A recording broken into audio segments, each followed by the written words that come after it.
Hello everyone, நம்ம சேனலில் UGTRB English video சீரீஸ்க்கு மறுபடியும் உங்களை வெல்கம் பண்ணுறேன். நம்ம லாஸ்ட் வீடியோவில் ட்ரைடன் ஏஜை பற்றின டிஸ்கஷனை முடித்தோம். அடுத்து போப் ஏஜுக்கு மூவ் ஆக போகிறோம்.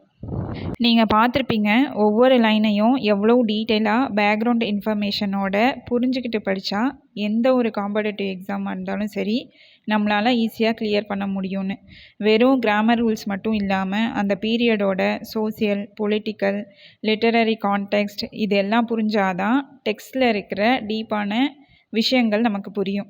அதனால தான் நம்ம ஒவ்வொரு சென்டென்ஸையும் ஐடியாவையும் பேஷன்ஸாக அனலைஸ் பண்ணுறோம். இந்த அப்ரோச் உங்களுக்கு ரொம்ப யூஸ்ஃபுல்லாக இருக்கும்னு நம்புகிறேன். ஓகே, இந்த அப்ரோச்சை ஃபாலோ பண்ணியே போப்போட ஏஜையும் நம்ம கம்ப்ளீட் பண்ணலாம்.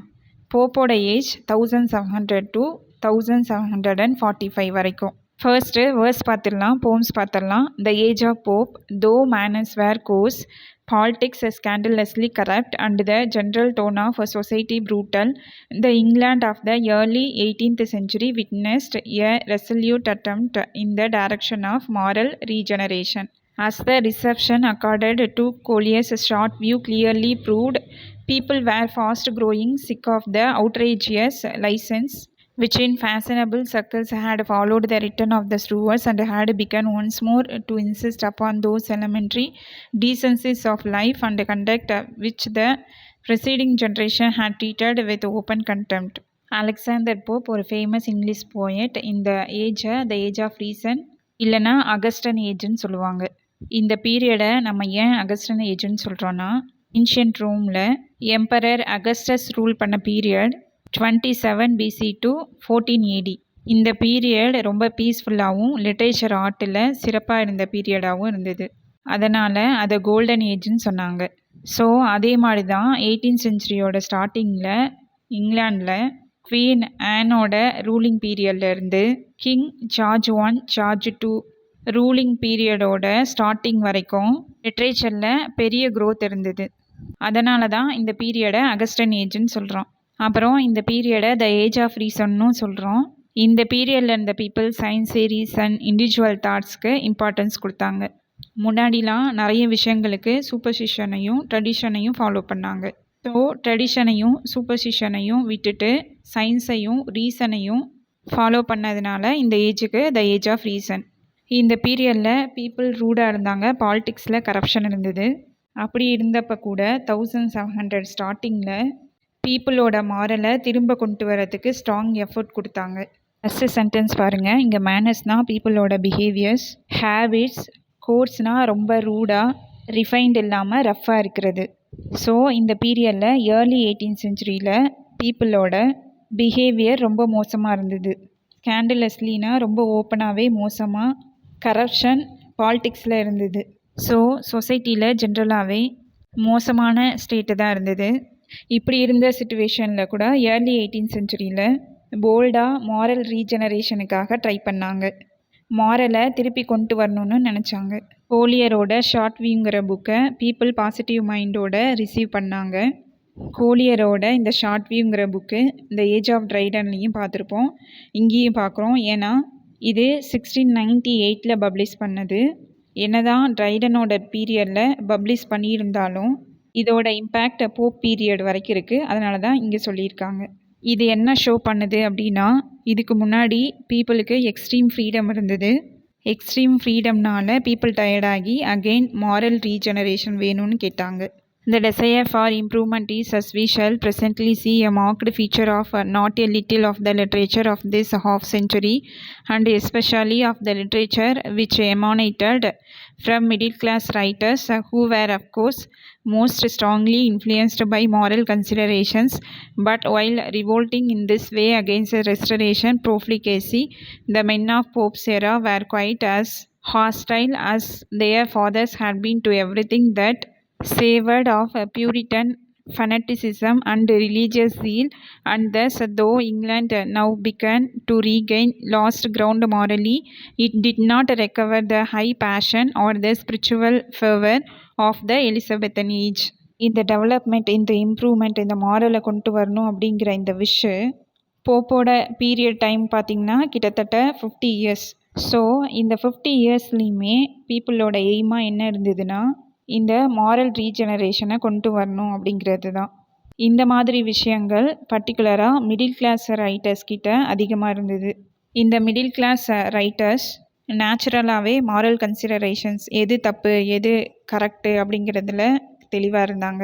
இப்படி ரைட்டர்ஸும் பீப்புளும் ரெஸ்டரேஷன் பீரியடில் இருந்த வேஸ்ட்ஃபுல் லைஃப் ஸ்டைலுக்கும் இம்மாரல் பிஹேவியர்ஸ்க்கும் அப்போஸ் பண்ணிகிட்டு இருக்கும் போது போப் பீரியடில் இருந்த சம் பீப்புள் என்ன பண்ணாங்கன்னா அவங்களோட ஃபாதர்ஸ் மாதிரியே அவங்களோட ஃபாதர்ஸ்னால் யார், ரெஸ்டரேஷன் பீரியடில் பியூரிட்டன்ஸோட பிலீஃபெல்லாம் அப்போஸ் பண்ணவங்க. ஸோ இவங்களும் அந்த மாதிரியே பியூரிட்டன் பிலீஃபான மாரலை அப்போஸ் பண்ணுறாங்க. ஸோ என்ன தான் சொசைட்டியில் மாரல் ரீஜெனரேஷன் இருக்கணும்னு நினச்சாலும் எலிசபெத்தன் பீரியடில் இருந்த அளவுக்கு பீப்புள் கிட்ட ஸ்பிரிச்சுவாலிட்டி இல்லை. இங்கே நம்ம என்ன புரிஞ்சுக்கணுன்னா ஃபுல்லாக பீப்புள் பியூரிட்டானிசம் ஃபாலோ பண்ணணும்னு சொல்லலை, ஆனால் பீப்புள் மாரலோட நல்ல பிஹேவியரோடு இருக்கணும்னு நினச்சாங்க. ஆனால் அது கம்ப்ளீட்டாக அக்செப்ட் பண்ணலை.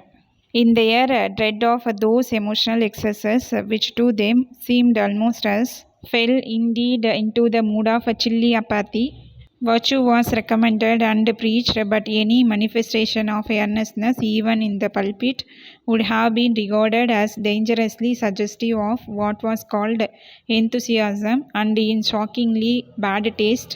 Good sense became the ideal of the time, and good sense meant a love of the reasonable and the useful, and a hatred of the extravagant, the mystical and the visionary. This is shown in the field of religion, in which the prevailing principles were rationalism and utility. Restoration பீரியடில் people ரொம்ப எமோஷன்ஸோட discipline இல்லாமல் நடந்துக்கிட்டாங்க. இதை தான் இங்கே moral எக்ஸசஸ் of the ராய்ஸ்டர்ஸ்ன்னு சொல்லியிருக்காங்க. ஆனால் people Pope பீரியடில் இதை ஹேட் பண்ணாங்க. அவங்க ரீசனுக்கும் ஆர்டருக்கும் இம்பார்ட்டன்ஸ் கொடுத்தாங்க. எல்லாமே டிசிப்ளினாக ஒழுங்கோடு இருக்கணும்னு நினச்சாங்க. ஸோ அதிகமாக எமோஷன்ஸை எக்ஸ்ப்ரெஸ் பண்ணுறது டிசிப்ளின் இல்லைன்னு அவங்களுக்கு தோணுச்சு. எமோஷன்ஸை கண்ட்ரோல் பண்ணலன்னா சொசைட்டி அகெயின் ரெஸ்டோரேஷன் பீரியட் மாதிரியே இருக்கும்னு நினச்சாங்க. ஸோ அதிகமாக எமோஷன்ஸை எக்ஸ்ப்ரெஸ் பண்ணால் அது ஒரு மோசமான விஷயம்னு நினச்சாங்க. ஸோ போப் பீரியடில் இருந்த பீப்புள் எமோஷன்ஸை கண்ட்ரோல் பண்ணதுனால எந்த விஷயத்துலையும் அவங்க பெரிய அளவுக்கு இன்ட்ரெஸ்ட் காமிக்கல. ஒரு கட்டத்தில் அவங்களுக்கு எமோஷன்ஸே இல்லாமல் ஆகிடுச்சு. பீப்புள் எல்லாம் மாரல் பிஹேவியரோடு இருக்கணும்னு அட்வைஸ் பண்ணாங்க. எதுலேயுமே ஸ்ட்ராங் இன்ட்ரெஸ்ட்டை காமிக்காதன்னு சொன்னாங்க. ஈவன் சர்ச்சில் இருக்க ஸ்டேஜில் பேசும்போது கூட என்தூசியாசம் அப்படிங்கிற வேர்டை யூஸ் பண்ணக்கூடாதுன்னு சொன்னாங்க. அந்த பீரியடில் எமோஷன்ஸ் இல்லாமல் நாலேஜை வளர்த்துக்கிறது தான், இந்த விஷயத்தை தான் ஒரு தெய்வம் மாதிரி பார்த்தாங்க. குட் சென்ஸ் இருக்கணும். குட் சென்ஸ்னால் எப்போதுமே யூஸ்ஃபுல்லாக இருக்க விஷயத்து மேலே லவ் இருக்கணும்னு சொன்னாங்க. எதுலேயுமே எக்ஸ்ட்ரா வேகண்ட் இருக்கக்கூடாது. அது லைஃபாக இருந்தாலும் சரி, எமோஷன்ஸாக இருந்தாலும் சரி. அப்புறம் மிஸ்டிக்கல் திங்ஸு, மர்மமாக இருக்கிறத எதையும் நம்பலை அவங்க. ஏன்னா இது ஏஜ் ஆஃப் ரீசன். ப்ராக்டிக்கலாக என்ன இருக்குமோ அதை மட்டும் தான் நம்பினாங்க. ரிலீஜனையும் அப்படி தான் பார்த்தாங்க. ரிலீஜனில் இருக்க சூப்பர்ஸ்டிஷியஸ் பிலீஃபெல்லாம் அப்படியே நம்பாமல் அதுக்கு பின்னாடி லாஜிக் ரீசன் ஏதாவது இருக்கான்னு தேட ஆரம்பித்தாங்க. In the great deistic controversy which raged in England from the opening of the century to the death of Bolingbroke in 1751, the deists or advocates of a purely natural religion kept up a persistent attack upon revelation and the miraculous. While far more noteworthy even than this is the fact that the orthodox defenders of Christianity themselves were just as rationalistic in spirit as their opponents. The assumption common to both parties was the supremacy of logic and reason. It was to the reason and to the good sense of their listeners that the greatest preachers appealed. They shout, not to steer the sluggish conscience through the feelings, but to convince the intellect, while on the whole religion was conceived by them more as something necessary to the well-being of society, like an effective system of police than as a power over the individual soul. இங்கே டீஸ்டிக் கான்ட்ரவர்சியை பற்றி பேசுகிறாங்க. டீஸ்ட்னு ஒரு group of people இருந்தாங்க. அவங்க என்ன சொன்னாங்கன்னா, கடவுள்னு ஒருத்தர் இருக்கிறாரு, ஆனால் அவர் உலகத்தை படைச்சிட்டு அதில் எந்த விஷயங்கள்லையும் இன்டர்ஃபியர் ஆக மாட்டார் அப்படிங்கிறத நம்பினாங்க. காடை லாஜிக் அண்ட் ரீசன் மூலயமா புரிஞ்சுக்கணுன்னு நினச்சாங்க. ரிலீஜனில் இருக்க ஒவ்வொரு விஷயத்துலையும் ஏதாவது லாஜிக் இருக்கா, ரீசன் இருக்கா அப்படின்னு தேட ஆரம்பித்தாங்க. அவங்க ரெவலேஷன், வேதங்கள் சொல்கிறது, மிராக்கிள் சொல்கிறதெல்லாம் நம்பலை. ஸோ இந்த ப்ராப்ளம் தான் டீஸ்ட் கான்ட்ரவர்சி. இந்த கான்ட்ரோவர்சி இங்கிலாண்டில் 18th செஞ்சுரி ஸ்டார்டிங்கில் இருந்தும் போலிங் ப்ரோக்கு 1751 இறக்குற வரைக்கும் இருந்தது. போலிங் ப்ரோக் இந்த பீரியடில் இருந்த பெரிய பொலிட்டீஷியன் அண்ட் ஃபிலாசபர். இந்த கான்ட்ரோவர்சி ரொம்ப பெரிய டிபேட்டாக இருந்தது. டீஸ்ட் பீப்புள் என்ன நினச்சாங்கன்னா, காடை புரிஞ்சுக்க ரீசனை தேடினாங்க, நேச்சுரல் லாஸை ஃபாலோ பண்ணாங்க, இந்த வேர்ல்டை அப்சர்வ் பண்ணால் போதும் அப்படின்னு நினச்சாங்க. அப்புறம் இந்த ரிலீஜியஸ் புக்ஸ் எல்லாம் அவங்க நம்ப மாட்டாங்க, தென் மிராக்கிள்ஸ்லாம் நம்ப மாட்டாங்க. ஃபார் எக்ஸாம்பிள், இப்போ ஜீசஸ் கிரைஸ்ட் வாட்டர் மேலே நடந்து போனார் அப்படிங்கிறத அவங்க நம்ப மாட்டாங்க. அதில் ஏதாவது லாஜிக் இருக்கா அப்படின்னு தேடிட்டு இருப்பாங்க. இவங்கள அப்போஸ் பண்ணவங்க தான் ஆர்த்தோடாக்ஸாக கிறிஸ்டியானிட்டியை ஃபாலோ பண்ணவங்க. இவங்களோட ஹோப்ஸ் எப்படி இருந்ததுன்னா, டீஸ்ட் மாதிரி காடு தான் இந்த வேர்ல்டை க்ரியேட் பண்ணார், பட் மிராக்கிள்ஸும் அவர் தான் நடத்தினார். இவங்க ரிலீஜியன் புக்ஸ் எல்லாம் நம்புவாங்க. காடோட சன்னு தான் ஜீசஸ் கிரைஸ்ட். இவங்க 2 பேருமே, டீஸ்ட்டும் சரி ஆர்த்தோடாக்ஸாக கிறிஸ்டியானிட்டியை ஃபாலோ பண்ணவங்களும் சரி, 2 பேருமே லாஜிக் அண்ட் ரீசனை தான் தேடினாங்க. பட் இவங்களுக்குள்ள ஒரு டிஃப்ரென்ஸ் என்னென்னா, டீஸ்ட் என்ன சொன்னாங்கன்னா, காடு தான் இந்த வேர்ல்டை க்ரியேட் பண்ணார், பட் மிராக்கிள்ஸ் எதுவும் கொடுக்கல அப்படின்னு சொன்னாங்க. நேச்சரை தாண்டி அவரால் எதுவும் செய்ய முடியாது அப்படின்னு சொன்னாங்க. பட் ஆர்த்தோடாக்ஸாக கிறிஸ்டியானிட்டியை ஃபாலோ பண்ணவங்க, காடால் மிராக்கிள்ஸ் பண்ண முடியும், நேச்சரையும் தாண்டி அவருக்கு பவர் இருக்குது அப்படின்னு நம்பினாங்க. சிம்பிளாக சொல்லணுன்னா, டீஸ்ட்டு ரீசனை சுப்பீரியர்னு சொன்னாங்க. ஆர்த்தோடாக்ஸ் டிஃபெண்டர்ஸ் ரீசன் இம்பார்ட்டண்ட்டு தான், ஆனால் ரீசனையும் தாண்டி காடுக்கு பவர் இருக்குது, மிராக்கிள்ஸ் அவரால் பண்ண முடியும், ரிலீஜியஸ் புக்ஸில் இருக்க விஷயங்கள் உண்மை அப்படின்னாங்க. டீஸ்டாக இருக்கட்டும், ஆர்த்தோடாக்ஸ் டிஃபெண்டர்ஸாக இருக்கட்டும், 2 பேருமே அக்செப்ட் பண்ண ஒரு விஷயம் என்னென்னா, ஒரு விஷயத்தை புரிஞ்சுக்கிறதுக்கு லாஜிக்கும் ரீசனும் தேவைன்னு நினச்சாங்க. அந்த பீரியடில் இருந்த கிரேட் ப்ரீச்சர்ஸ் கூட என்ன பண்ணாங்கன்னா, எமோஷன்ஸ்க்கு இம்பார்ட்டன்ஸ் கொடுக்காம லாஜிக்காகவும் தாட்ஃபுல்லாகவும் பேசினாங்க. இந்த பீரியடில் இருந்த பீப்புள் லைஃப்பில் மட்டும் இல்லை, ரிலீஜியஸ் மேட்டர்ஸ்லையும் இது ஏன் இப்படி, இது எதுக்காக வந்தது அப்படிங்கிற நிறைய கொஸ்டின்ஸ் கேட்டாங்க. கிரேட் ப்ரீச்சர்ஸ் மக்கள்கிட்ட பேசும்போது அவங்களோட அப்ரோச் ஃபெய்த் மூலியமாக இல்லை, நாலேஜ் மூலியமாக இருந்தது. முன்னாடிலாம் ப்ரீச்சர்ஸ் என்ன பண்ணுவாங்கன்னா, பீப்புளோட எமோஷன்ஸை ஸ்டிமுலேட் பண்ணி அவங்களோட ஐடியாஸை பீப்புள்கிட்ட திணிப்பாங்க. ஆனால் இந்த பீரியடில் இருந்த ப்ரீச்சர்ஸ் என்ன சொன்னாங்கன்னா, நான் சொல்கிறத அப்படியே நீங்கள் நம்ப வேணாம், உங்களோட நாலேஜை யூஸ் பண்ணி இது சரியா அப்படின்னு நீங்களே டிட்டர்மைன் பண்ணுங்கன்னு சொன்னாங்க. அது மட்டும் இல்லை, முன்னாடி என்ன பண்ணுவாங்கன்னா, பீப்புளை அழ வச்சு அவங்களுக்கு கில்ட்டு ஃபீலை கொடுத்து இனிமேல் நீ நல்லவனாக இருக்கணும்னு சொல்லுவாங்க. ஆனால் இந்த பீரியடில் ப்ரீச்சர் என்ன சொல்லுவாங்கன்னா, நான் சொல்கிறது உனக்கு கரெக்டுன்னு தோணுச்சுன்னா அதை செய்யின்னு சொல்லுவாங்க. அப்புறம் ரிலீஜனை முன்னாடி எப்படி பார்த்தாங்கன்னா, ஒரு இண்டிவிஜுவலுக்கான கைடன்ஸாக பார்த்தாங்க. ஒரு இண்டிவிஜுவல் எப்படி பாவம் செய்யாமல் இருக்கிறது, அவர் காட்கிட்ட எப்படி பேசுகிறது, அவர் ஹெவனுக்கு எப்படி போகிறது, அந்த மாதிரி ஒரு பர்டிகுலர் பர்சனை ரிஃபார்ம் பண்ணுறதுக்கான டூலாக பார்த்தாங்க. ஆனால் இந்த பீரியடில் ரிலீஜனை சொசைட்டியை ரிஃபார்ம் பண்ணுறதுக்கான டூலாக பார்த்தாங்க. முன்னாடி இருந்த பீரியடுமே சரி, போப் பீரியடுமே சரி, அவங்களோட நோக்கம் ஒரு குட் சொசைட்டியை க்ரியேட் பண்ணுறது தான். பட் அவங்களோட ஃபோக்கஸ் வேறு வேறு. முன்னாடி இண்டிவிஜுவலுக்கு இம்பார்ட்டன்ஸ் கொடுத்தாங்க, இப்போ சொசைட்டிக்கு இம்பார்ட்டன்ஸ் கொடுக்குறாங்க. முன்னாடி இருந்தவங்க இப்போ ஒரு பர்சன் மனசு மாதிரி நல்லவனாக இருந்தால் அந்த சொசைட்டி நல்லா இருக்கும் அப்படின்னு நினச்சாங்க. ஆனால் இப்போ இருக்கிறவங்க சொசைட்டியில் ஒரு ஆர்டர் இருந்ததுன்னா ஒரு பர்சனுக்கு தானாக டிசிப்ளின் வந்துடும்னு நம்பினாங்க. All the theological writings of the 18th century down to the beginnings of Wesley's evangelistic revival are characterized by this rationalistic and utilitarian temper. The same temper marks the literature of the age, which exhibits a similar coldness and want of feeling and a similar tendency towards shallowness in thought and formality in expression. It is a literature of intelligence, though of intelligence which rarely goes much beneath the surface of things of wit and of fancy, not a literature of emotion, passion or creative energy, and in it spontaneity and simplicity are sacrificed to the dominant mania for elegance and correctness.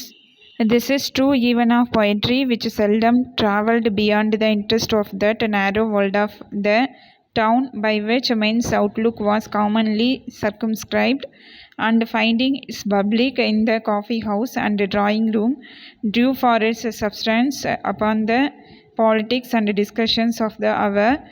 Such poetry, however clever, was necessarily more or less fugitive.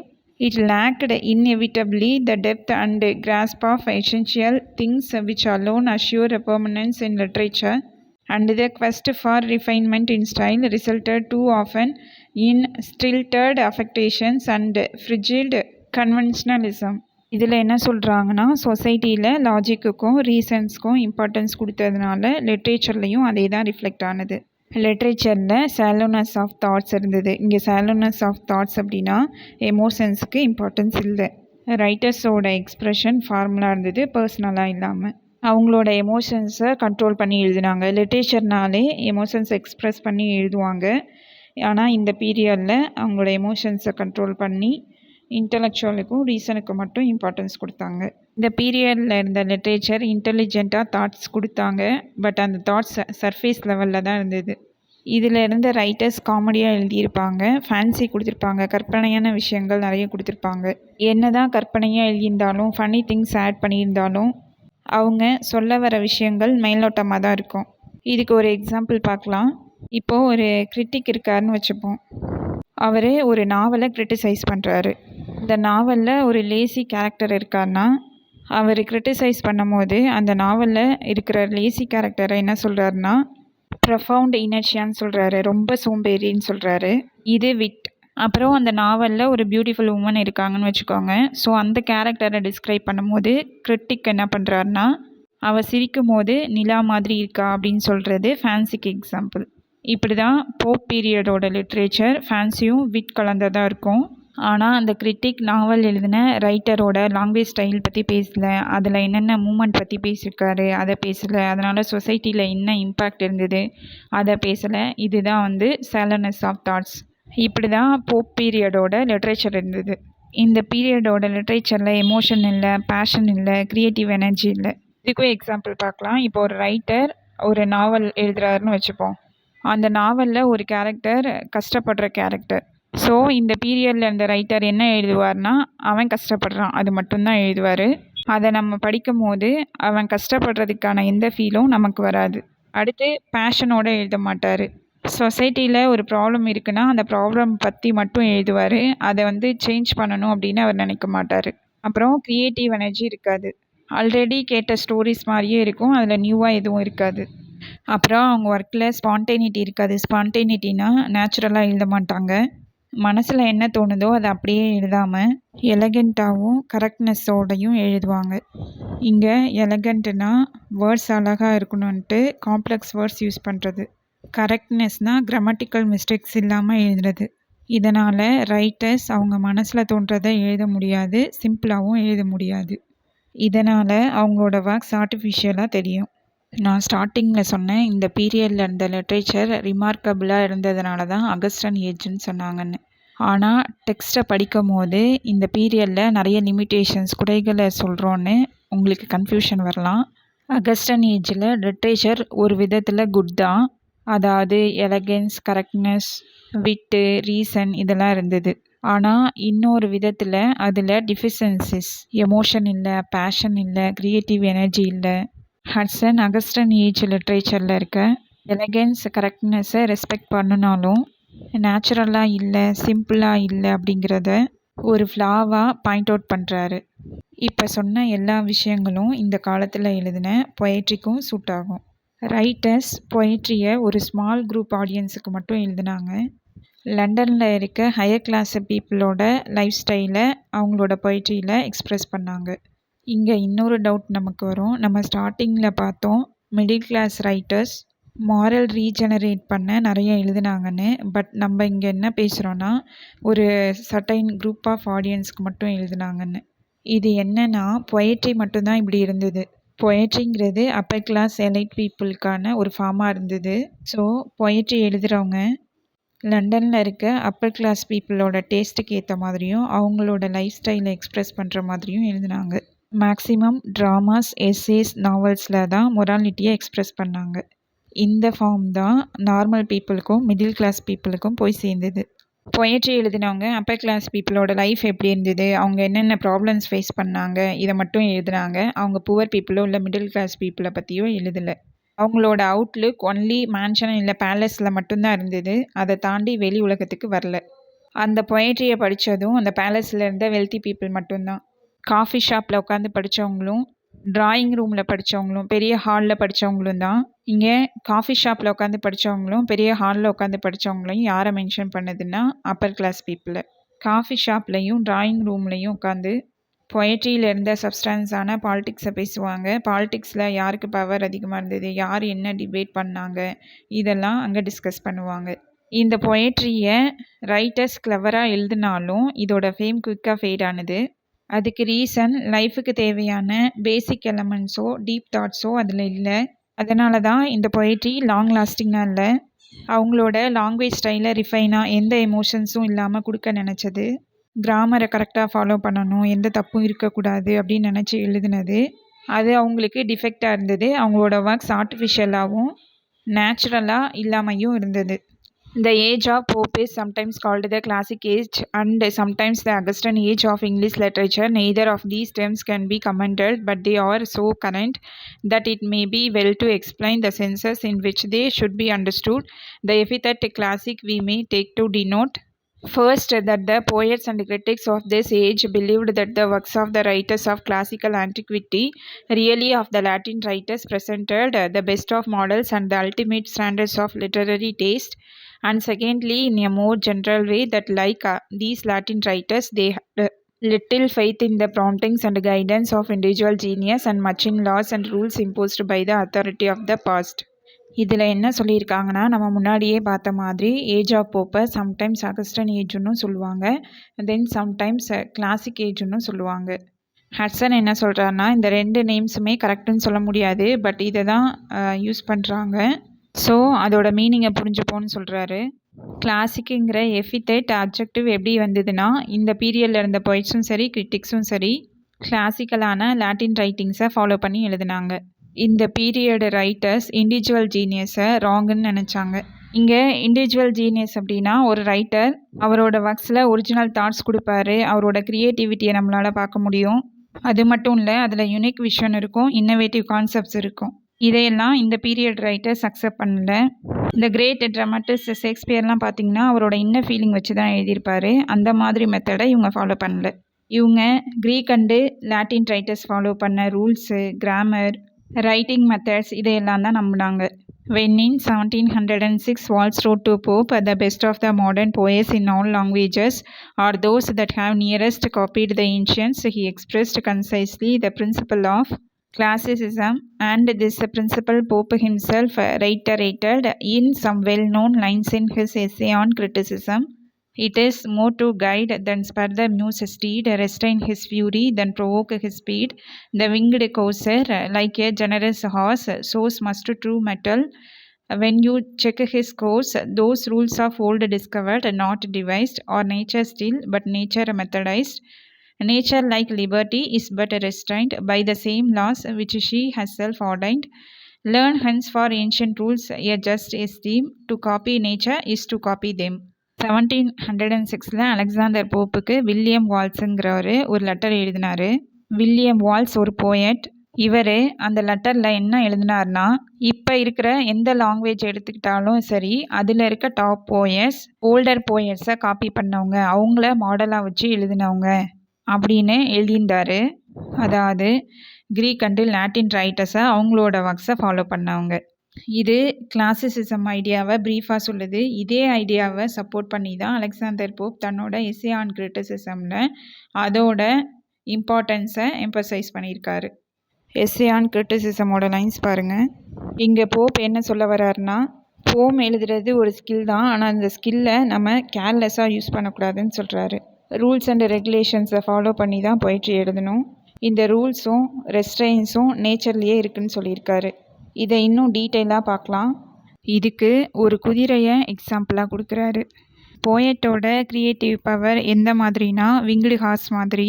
So சிறகுகள் இருக்கிற குதிரையை அதை control பண்ணாமல் நம்ம ஓட விட்டோம்னா என்ன ஆகும், எங்கேயாவது போய் விழுந்துடும். ஸோ அந்த குதிரையை க்ரியேட்டிவ் பவரை ஸ்பீடாக ஓட விடுறதை விட அதை ஒரு சரியான பாதையில் போகிறதுக்கு கைட் பண்ணுறது தான் இம்பார்ட்டண்ட். குதிரையை க்ரியேட்டிவ் பவரை இஷ்டத்துக்கு ஓட விடக்கூடாது, அதை ரெஸ்ட்ரெயின் பண்ணணும், கண்ட்ரோல் பண்ணணும். ஹார்ஸோட க்ரியேட்டிவ் பவரோட ட்ரூ பொட்டென்ஷியல் நமக்கு எப்போ தெரியும்னா, அதோட ஸ்பீடை கண்ட்ரோல் பண்ணி அது கரெக்டான பிளேஸுக்கு போகும்போது தான். அதே மாதிரி போயட்டும் அவரோட கிரியேட்டிவ் பவரை கண்ட்ரோல் பண்ணி ரூல்ஸ் எல்லாம் ஃபாலோ பண்ணி எழுதும்போது தான் கிரேட் ஸ்கில் எக்ஸ்ப்ரெஸ் ஆகும். ஓல்டு ரூல்ஸ் எல்லாம் யாரோ ஒருத்தவங்க மட்டும் கிரியேட் பண்ணதில்லை. அதாவது Greek and Latin writers follow பண்ண ரூல்ஸு அது ஒருத்தவங்க மட்டும் கண்டுபிடிச்சதில்லை. ஏற்கனவே நேச்சரில் எக்ஸிஸ்ட் ஆன ட்ரூத்ஸ்னால க்ரியேட் பண்ணது. இந்த ரூல்ஸு இன்னமும் நேச்சரோட ஒரு பார்ட்டு தான். சிம்பிளாக சொல்லணும்னா கிராமர் ரூல்ஸு, ரைட்டிங் மெத்தட்ஸ் இதெல்லாம் யாரோ ஒருத்தவங்க கொடுத்ததில்லை. அது நேச்சர்லேயே இருக்க ஒரு ஆர்டர். எக்ஸாம்பிளுக்கு ஒரு ஆப்பிள் ட்ரீயில் ஆப்பிள் காய்க்கும், இது நேச்சர். ஆனால் அந்த ஆப்பிள் ட்ரீயை எப்படி நட்டு எப்படி வளர்த்தா எப்படி காய்க்கும் அப்படிங்கிறதுக்கு சில ரூல்ஸ் இருக்குது. அந்த மாதிரி. அடுத்து ஃப்ரீடம்னா என்ன? எல்லா விஷயத்தையும் நம்ம இஷ்டத்துக்கு செய்கிறதில்ல, அதுக்குன்னு சில லிமிட் இருக்குது. அதே மாதிரி தான் நேச்சரும் ஒரு ஆர்டரோட சிஸ்டமேட்டிக்காக இருக்குது. இப்போது சூரியன் காலையில் ரைஸ் ஆகுது, ஈவினிங் செட் ஆகுது. இது நேச்சருக்குள்ள ஒரு லா.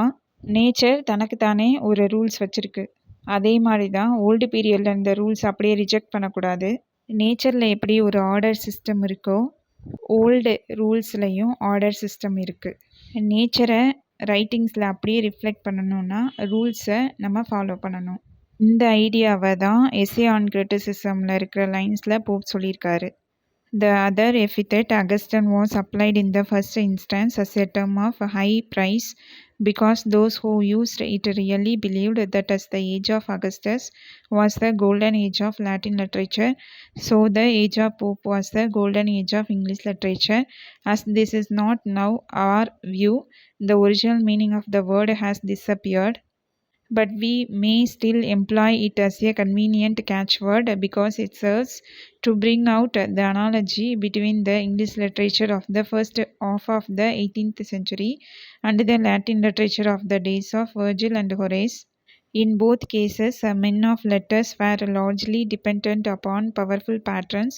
In both cases, a critical spirit prevailed. In both cases, the literature produced by a thoroughly artificial society was a literature not of free creative effort and inspiration, but of a self-conscious and deliberate art. இந்த பீரியடுக்கான next objective அகஸ்டன் age. நம்ம ஸ்டார்டிங்லேயே பார்த்த மாதிரி first இந்த அகஸ்டன் age அப்படிங்கிறத இந்த பீரியடுக்கான big காம்ப்ளிமெண்ட்டாக தான் பார்த்தாங்க. இந்த நேமை யூஸ் பண்ணது அந்த பீரியடில் இருந்த ரைட்டர்ஸ், கிரிட்டிக்ஸ் அண்ட் ஹிஸ்டாரியன்ஸ். ஏன்னா ரோமில் இருந்த அகஸ்டஸோட பீரியடில் லாட்டின் லிட்ரேச்சர் ரொம்ப செழிப்பாக இருந்தது. அவர் வாழ்ந்த பீரியடை கோல்டன் ஏஜ் ஆஃப் லாட்டின் லிட்ரேச்சர்னு சொன்னாங்க. அதே மாதிரி தான் போப் பீரியடை இங்கிலீஷ் லிட்ரேச்சரோட கோல்டன் ஏஜ்னு சொல்கிறாங்க. கிளாசிக்கல் ரைட்டர்ஸை ஃபாலோ பண்ணி நல்லா எழுதுனதுனால. ஃபஸ்ட்டு இந்த பீரியடை அகஸ்டன் ஏஜ் கோல்டன் ஏஜ்னு சொன்ன பீப்புள் காலம் போக போக அதுக்கப்புறம் வந்த பீப்புள் இது அகஸ்டன் ஏஜ்னு நம்பலை. போப் பீரியடில் இருந்தவங்க லாட்டின் லிட்ரேச்சரோட கோல்டன் ஏஜான அகஸ்டஸ் பீரியடில் இருந்த மாதிரியே நம்மளோட லிட்ரேச்சரும் நீட்டாகவும் ஆர்டராகவும் இன்டலெக்சுவலாகவும் இருக்கும்னு நம்பினாங்க. ஸோ அதை கோல்டன் ஏஜ்னு நம்பி இந்த பீரியடுக்கு அகஸ்டன் ஏஜ்னு வச்சாங்க. பட் டைம் போக போக லிட்ரேச்சர் பற்றின வியூ நமக்கு சேஞ்ச் ஆகுது. Romantic age, Victorian age, modern ஏஜில் இருந்த writers emotion, creative energy, individual expression இதெல்லாம் இம்பார்ட்டண்ட்டுன்னு நினச்சாங்க. இந்த நியூ வியூவை பார்க்கும்போது அகஸ்டன் ஏஜில் இருந்த ரைட்டர்ஸ் அவங்களோட லிட்ரேச்சரில் எமோஷன் இல்லாமல் ஷாலோ தாட்ஸை கொடுத்து ஆர்டிஃபிஷியலாக எழுதுனதுனால இது ஒரு பெரிய டிஃபெக்டாக இருந்தது. ஸோ இந்த பீரியடில் லிட்ரேச்சரோட ஃபீச்சர்ஸ் கம்மியாக இருந்ததுனால நம்மளால் இப்போது அகஸ்டன் ஏஜ்னு சொல்ல முடியல அப்படின்னு ஹட்சன் சொல்கிறாரு. அப்போது இருந்த ரைட்டர்ஸ் லாட்டின் லிட்ரேச்சரை அப்படியே ஃபாலோ பண்ணதுனால அதுக்கு அகஸ்டன் ஏஜ்னு வச்சுட்டாங்க. அவங்க ஃபாலோ பண்ண ஆர்டர், இன்டலெக்சுவலிசம், விட்டு, எலிகன்ஸ் இதெல்லாம் குட் ஃபீச்சர் தான். பட் அவங்களோட ஒர்க்ஸு ஆர்டிஃபிஷியலாக இருந்தது. இந்த பீரியடை ஷார்ட்கட்டாக வேணால் அகஸ்டஸ் ஏஜ்னு சொல்லலாம். ஏன்னா ஹோரேஸ், வர்ஜிலை ஃபாலோ பண்ணி இந்த போப் பீரியடில் இருந்த ரைட்டர்ஸ் எழுதினாங்க. ஸோ ரெண்டு பீரியடில் இருந்த அனாலஜியை ஷோ பண்ணுறதுக்கு வேணால் இந்த வேர்டை நம்ம யூஸ் பண்ணலாம். லாட்டின் லிட்ரேச்சர்லேயும் இங்கிலீஷ் லிட்ரேச்சர்லேயும் ஆர்டர், எலகன்லாம் இருந்தது. அதனால் அகஸ்டன் ஏஜ். பட் நம்ம அக்செப்ட் பண்ணாததுக்கு ரீசன் லாட்டின் லிட்ரேச்சரில் அந்த ஒரிஜினாலிட்டி இருந்தது, பட் இங்கிலீஷ் லிட்ரேச்சரில் அது இல்லை. அடுத்து போப் பீரியடில் இருந்த லிட்ரேச்சருக்கும் அகஸ்டஸ் பீரியடில் இருந்த லிட்ரேச்சருக்கும் என்னென்ன சிமிலாரிட்டிஸ் இருந்ததுன்னா, அகஸ்டஸ் பீரியடில் இருந்த ரைட்டர்ஸும் சரி, போப் பீரியடில் இருந்த ரைட்டர்ஸும் சரி அவங்களோட ரைட்டிங்ஸுக்கு வெல்த்தி பீப்புளை டிபெண்ட் பண்ணியிருந்தாங்க. அப்போது ரைட்டர்ஸ்க்கு ஏர்ன் பண்ணுறது ரொம்ப கஷ்டம். வெல்த்தி பீப்புளை டிபெண்ட் பண்ணி தான் இருப்பாங்க. வெல்த்தி பீப்புள் ஃபினான்ஷியலாக ஹெல்ப் பண்ணுவாங்க. ஸோ ரைட்டர்ஸ் அவங்களோட ரைட்டிங்ஸை கொடுப்பாங்க. பட் 18th சென்ச்சுரி வரும்போது மிடில் கிளாஸ் பீப்புளும் ரைட்டர்ஸை சப்போர்ட் பண்ணாங்க. ஸோ அவங்களும் ஹெல்ப் பண்ணாங்க. அப்போ தான் மிடில் கிளாஸ் ரைட்டர்ஸ் மொராலிட்டியை சப்போர்ட் பண்ணி எழுதினாங்க. அடுத்து 2 பீரியடில் இருந்த பீப்புளும் எல்லா விஷயங்களையும் சும்மா அக்செப்ட் பண்ண மாட்டாங்க. இது ஏன் இப்படி இருக்குது, இது சரியா அப்படின்னு கொஷின் கேட்பாங்க. அடுத்து ஒரு முக்கியமான விஷயம், சொசைட்டியில் ஆர்டிஃபிஷியாலிட்டி இருந்தது. பீப்புள் நேச்சுரலாக அவங்களோட லைஃப்பை லீட் பண்ணாமல் ரொம்ப ஃப்ரீடமாக இருக்க முடியாது. சொசைட்டியில் லாஸ் ரெஸ்ட்ரைன்ஸ்லாம் இருக்கும். இதனால் க்ரியேட் ஆன லிட்ரேச்சர் இன்ஸ்பைரேஷனை யூஸ் பண்ணி வந்ததில்லை. அதுக்கு பதிலாக ரொம்ப யோசித்து நான் இப்படி தான் எழுதணும், இந்த விதிப்படி தான் எழுதணும் அப்படிங்கிற ஒரு பிளானோட எழுதியிருப்பாங்க. இப்போது கிளாசிக்கல் ஸ்கூல் ஆஃப் பொயட்ரியோட கேரக்டரிஸ்டிக்ஸை பார்ப்போம். To understand the course of English poetry during the 18th century, both along the main line represented by the work of the Augustans and their later adherents, and along the various lines of reaction against their influence, it is essential that we should have the salient features of the classical school clearly in mind. Though in the following epitome some repetition will be inevitable, this will be justified by the importance of the subject. 18th சென்ச்சுரியில் English poetry எப்படி இருந்ததுன்னு புரிஞ்சுக்க Augustus பீரியடில் இருந்த ரைட்டர்ஸை follow பண்ணி எழுதினவங்களோட ஒர்க்ஸையும் அவங்கள அப்போஸ் பண்ணி எழுதினவங்களோட ஒர்க்ஸையும் நம்ம தெரிஞ்சுக்கணும். அதுக்கு கிளாசிக்கல் ஸ்கூலோட ஃபீச்சர்ஸ் நமக்கு தெளிவாக தெரியணும். இங்கே அடிக்கடி ஒரே விஷயம் சொல்கிற ரெப்படேஷன் இருந்தாலும் சப்ஜெக்ட் மேட்டருக்காக அது இம்பார்ட்டண்ட். நம்ம ஏற்கனவே சொன்ன மாதிரி கிளாசிக்கல் பொய்ட்ரிங்கிறது லைஃபோட மேலோட்டமான விஷயங்களை இன்டெலிஜென்ஸை யூஸ் பண்ணி எழுதப்படுற ஒரு ப்ராடக்ட். அதில் எமோஷனும் இருக்காது, இமேஜினேஷனும் இருக்காது. மேக்ஸிமம் டைலாக்டிக்காக இருக்கும், டீச் பண்ணுற மாதிரி தான் இருக்கும். அப்புறம் சட்டையரிக்கு கிரிட்டிசைஸ் பண்ணுற மாதிரி இருக்கும். பொயட்ரியே ஆர்கியூமெண்ட், கிரிட்டிசிசம், அப்புறம் பாலிடிக்ஸ், பர்சனாலிட்டிஸ் பற்றினதாக இருக்கும். இந்த விஷயத்தை தான் ஃபஸ்ட் பாயிண்டில் சொல்லியிருக்காங்க. as we have said, classical poetry is in the main the product of the intelligence playing upon the surface of life. On the side of emotion and imagination, it is markedly deficient. It is commonly didactic and satiric, a poetry of argument and criticism of politics and personalities. இப்போ next point பார்ப்போம். It is almost exclusively a town poetry made out of the interest of society in the great centers of culture. The humbler aspects of life are neglected in it, and it shows no real love of nature, landscape or country things and people. Classical poetry maximum town பொயட்ரியாக இருக்கும். Town poetry அப்படின்னா upper class பீப்புளை describe பண்ணுற மாதிரி இருக்கும். அவங்களோட டேஸ்ட்டுக்கு ஏற்ற மாதிரி மட்டும்தான் அந்த பொயட்ரி இருக்கும். ஹம்பிளர் ஆஸ்பெக்ட்ஸ் ஆஃப் லைஃப் இருக்காது. வில்லேஜ் லைஃப்பை அப்படியே நெக்லெக்ட் பண்ணியிருப்பாங்க. நேச்சரை பற்றி பேசியிருக்க மாட்டாங்க, நேச்சரோட லேண்ட்ஸ்கேப்பை பற்றி பேசியிருக்க மாட்டாங்க. கண்ட்ரி திங்ஸ் எதுவுமே, வில்லேஜோட திங்ஸ் எதுவுமே அதில் இருக்காது. வில்லேஜ் பீப்புளை பற்றி இருக்காது. இப்படி தான் கிளாசிக்கல் பொயட்ரி இருந்தது. அடுத்து தேர்டு பாயிண்ட்டை பார்ப்போம். It is almost entirely wanting in all those elements which we rather vaguely sum up under the epithet romantic in the age of Pope.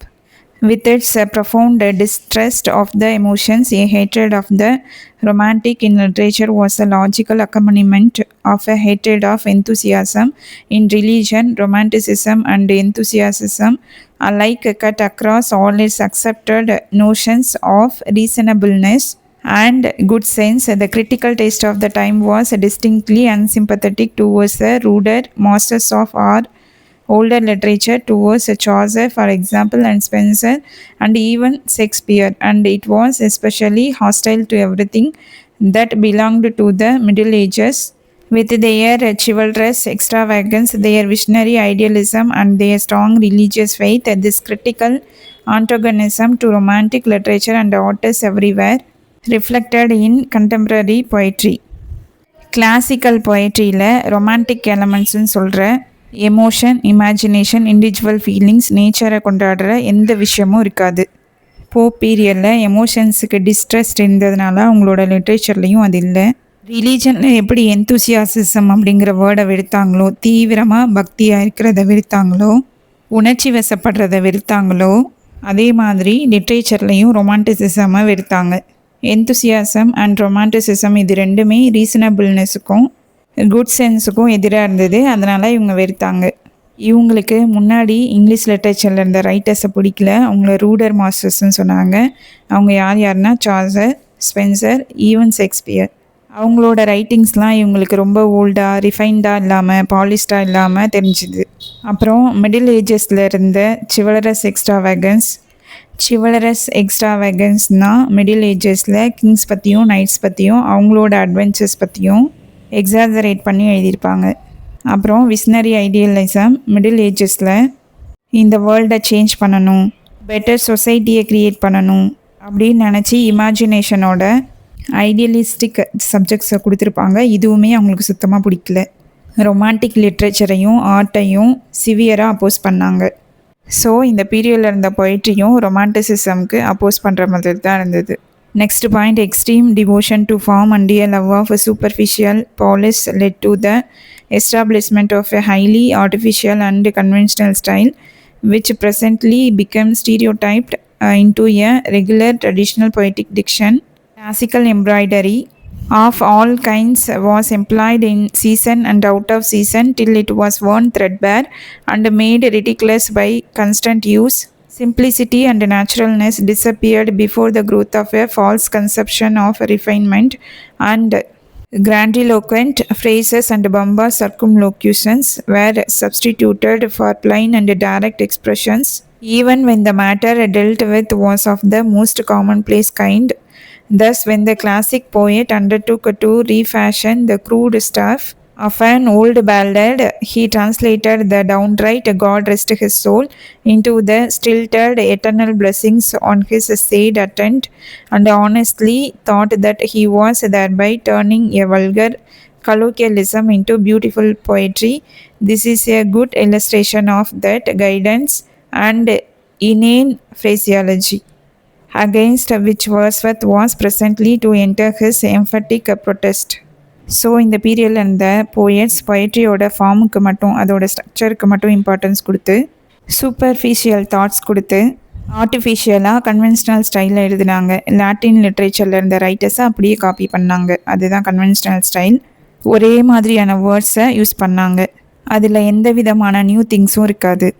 Classical ரைட்டர்ஸை follow பண்ணதுனால, அங்கேருந்த எம்ப்ராய்டரியை திரும்பி யூஸ் பண்ணதுனால அது ஒரு கிழிஞ்ச துணி மாதிரி ஆகி, இங்கே எம்ப்ராய்டரி கிளாத்னா அவங்க யூஸ் பண்ண ஸ்டைலு, அதுக்கப்புறம் வேர்ட்ஸு, அதை இங்கிலீஷ் ரைட்டர்ஸும் திரும்ப யூஸ் பண்ணதுனால அதோட ஒரிஜினாலிட்டி போயிடுச்சு, இம்பேக்டும் குறைஞ்சிடுச்சு. இப்போ அந்த வேர்ட்ஸ் எல்லாம் படிக்கும் போது நமக்கு சிரிப்பு வர மாதிரி இருக்குது. இவங்க ரிஃபைன் பண்ணுறேன்னு சொல்லி அதோட சிம்பிளிசிட்டியும் நேச்சுரல்னஸும் போயிடுச்சு. சாதாரண விஷயங்களை பேசும்போது கூட கிராண்டிலோக்வெண்ட் ஃப்ரேசஸ் ரொம்ப காம்ப்ளெக்ஸாக ஃபேன்சி வேர்ட்ஸ் யூஸ் பண்ணி சொல்கிறாங்க.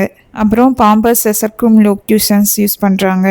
அப்படின்னா ஒரு விஷயத்த டேரக்டர்லாம் சொல்ல மாட்டாங்க, சுற்றி வளைச்சி சொல்லுவாங்க. அடுத்து காட் ரெஸ்ட் ஹிஸ் சோல் அப்படிங்கிற அந்த எமோஷ்னல் எக்ஸ்ப்ரெஷனை eternal blessings on his shade attend அப்படின்னு மாற்றி எழுதினாங்க. இங்கே காட் ரெஸ்ட் ஹிஸ் சோல் அப்படின்னா இப்போ ஒருத்தர் இறந்ததுக்கப்புறம் அவரோட சோல் அமைதியாக இருக்கட்டும் அப்படிங்கிற மீனிங். இதை கிளாசிக்கல் போயட்ஸ் இந்த ஃப்ரேஸ் வந்து கலோக்கியலாக இருக்குன்னு சொல்லி eternal blessings on his shade attend அப்படின்னு சேஞ்ச் பண்ணாங்க. இதுவும் அதே மீனிங் தான், பட் இது ஃபார்முலா பொய்டிக்காக ஃபேன்சியாக இருக்கணும்னு சொல்லி கிளாசிக்கல் போயட்ஸ் கொடுத்தாங்க. ஆனால் இது அன்நேச்சுரலாக இருக்குது, எமோஷன்ஸ் இல்லாமல். காட் ரெஸ்ட் ஹிஸ் சோல் அப்படிங்கிறது கேஷுவலாக இருக்குன்னு சொல்லி eternal blessings on his shade attend அப்படின்னு மாற்றினாங்க. அப்படி மாற்றினதில் நோ யூஸு, ரொம்ப ஃபேன்சியாக இருந்தாலும் அதில் குவாலிட்டி இல்லை அப்படின்னு ஹட்சன் சொல்கிறாரு. அதை தான் காடினஸ்ன்னு கொடுத்துருக்காங்க. இப்படி சேஞ்ச் பண்ணது முட்டாள்தனமாகவும் இருக்குன்னு சொல்கிறாரு. வேர்ட்ஸ்வர்த் இந்த ஆர்டிஃபிஷியல் மீனிங்லெஸ் ஃபேன்சியான வேர்ட்ஸை தான் அப்போஸ் பண்ணார். 5th point, classic poetry adhered to the closed couplet as the only possible form for serious work in verse. The supremacy of the closed couplet should therefore be carefully noted. A little attention will show that on account of its epigrammatic terseness, this form lent itself admirably to the kind of poetry that was then popular, but it will be equally evident that in the long run it was bound to grow monotonous, and that it was too narrow and inflexible to be made the vehicle of high passion or strong imagination. 5th பாயிண்டில் என்ன சொல்கிறாங்கன்னா, classical poets என்ன நினச்சாங்கன்னா, ஒரு சீரியஸான poetry எழுதணுன்னா அதுக்கு closed couplet form தான் correct அப்படின்னு நினச்சாங்க. அதனால் அதோட இம்பார்ட்டன்ஸை தெரிஞ்சுக்குவோம். ஹீராயிக் கப்லெட் ரொம்ப ப்ரீஃபாக இருக்கும். 2 லைன்ஸில் ஒரு ஐடியாவை வந்து கம்ப்ளீட் பண்ணிடுவாங்க. ஸோ அப்போ அந்த பீரியடில் இருந்த பொய்ட்ரிக்கு satiric poetry, didactic poetry, poems of criticism ஆர்கியூமெண்ட்டுக்கு இந்த ஃபார்ம் சூட்டபுளாக இருந்தது. இப்படி 2 லைன்ஸில் ஒரு ஐடியாவை சொல்கிறது கொஞ்ச நாள் கழித்து போர் ஆகிடுச்சு. இந்த கப்லெட்டில் ஹை பேஷனையோ இல்லை ஸ்ட்ராங் இமேஜினேஷனையோ எக்ஸ்ப்ரெஸ் பண்ண முடியல. இது வரைக்கும் இந்த ஏஜ் ஆஃப் போப்பில் லிட்ரேச்சரும் சொசைட்டியும் எப்படி இருந்ததுன்னு பார்த்தோம். அடுத்த வீடியோவில் அலெக்சாண்டர் போப்போட லைஃப்பை பார்க்கலாம். இந்த வீடியோவில் பார்த்த விஷயங்களில் ஏதாவது டவுட் இருந்தால் கமெண்ட் பண்ணுங்கள், எக்ஸ்பிளைன் பண்ணுறேன். ஏஜ் ஆஃப் போப் 3 பார்ட்ஸ் வரைக்கும் வரும்னு நினைக்கிறேன். ஏன்னா இதில் இன்ஃபர்மேஷன் நிறைய இருக்குது.